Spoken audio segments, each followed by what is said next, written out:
عمرك حسيت انك واقف بتتفرج على نفسك كأنك مش انت؟ كأنك عايش في فيلم بس مش بتمثل فيه. التفاصيل كلها كأنها غريبة، زي الناس اللي حواليك، الكلام اللي بيتكلموه. ممكن تكون مريت بتغرب عن الذات. أنا دكتور محمد علي، دكتوراه في علم النفس واستشاري الصحة النفسية، ودي حلقة جديدة من نيورو ساينس بالمصري. تعال نفهم إيه اللي بيحصل. التغرب عن الذات هو حالة عقلية بتحس فيها إنك مفصول عن نفسك، كأنك بتتفرج على حياتك مش بتعيشها. ده مش جنون ومش ضعف، ده رد فعل عصبي في المخ لما بتحصل حاجة عنيفة أو مرهقة جدا.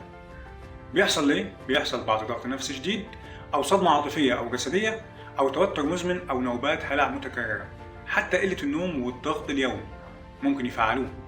لكن لو الحالة بتطول أو بتتكرر كتير لازم تستشير متخصص، لأن التغرب عن الذات مش مرض لكنه عرض ممكن يشاور على حاجة أعمق.